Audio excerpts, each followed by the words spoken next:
ঐক্যমত্য কমিশনের সংলাপ থেকে ওয়াকআউট করেছেন বিএনপি। আরো জানাতে রাজধানীর ফরেন সার্ভিস একাডেমিতে বক্তব্য রাখছেন সালাউদ্দিন। বান্ডেল থাকলে প্রতি সেনমানিতে টাকা বাঁচবে।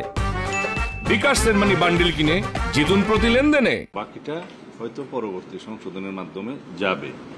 তো এই চারটা ব্যবস্থা যদি কার্যকর থাকে তাহলে কোনোভাবেই রাষ্ট্রে সাংবিধানিকভাবে বা সংসদীয়ভাবে স্বৈরতন্ত্রের উৎপত্তি বা ব্যক্তিতান্ত্রিক স্বৈরতন্ত্রের উৎপত্তি আর হতে পারবে না।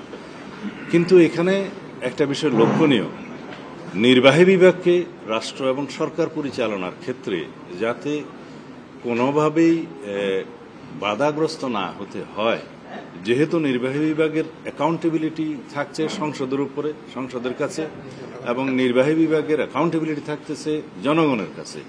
কিন্তু নির্বাহী বিভাগের যদি অথরিটি না থাকে বাট অ্যাকাউন্টেবিলিটি থাকে, রেসপন্সিবিলিটি থাকে, সেটা ঠিক হবে না।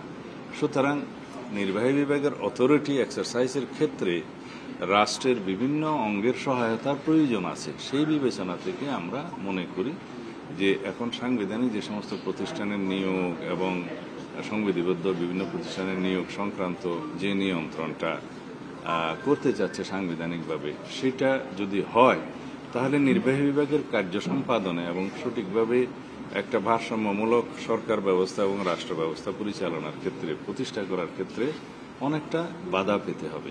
কিন্তু জনগণের প্রত্যাশা অনেক। আমাদের নতুন পরিবর্তিত অবস্থায় জনপ্রত্যাশা এবং জন আকাঙ্ক্ষা পরিপূরণের জন্য আগামী দিনে নির্বাহী বিভাগের কাছে অনেক বেশি প্রত্যাশা, অনেক বেশি কার্যক্রম আশা করে। সেই লক্ষ্যকেই আমরা সামনে রেখে মনে করি যে নির্বাহী বিভাগকে অতিরিক্ত দুর্বল করার মধ্য দিয়ে রাষ্ট্রের সেই আকাঙ্ক্ষা, জনগণের সেই আকাঙ্ক্ষা পরিপূর্ণ হবে না। সুতরাং আমরা সেই বক্তব্যটা আগেও দিয়েছি, আজকে হয়তো আবার দেব। সেটার বিবেচনা আমরা মনে করি সেই আলোচনায় আমরা অংশগ্রহণ না করাই উত্তম। ধন্যবাদ। কিছু সময়ের জন্য ওয়াকআউট বলাই যায়, অবশ্যই যাব। ঐক্যমত্য কমিশনের সংলাপ থেকে ওয়াকআউট করেছে বিএনপি এবং সে বিষয়ে বক্তব্য রাখছিলেন বিএনপি স্থায়ী কমিটির সদস্য সালাউদ্দিন আহমেদ।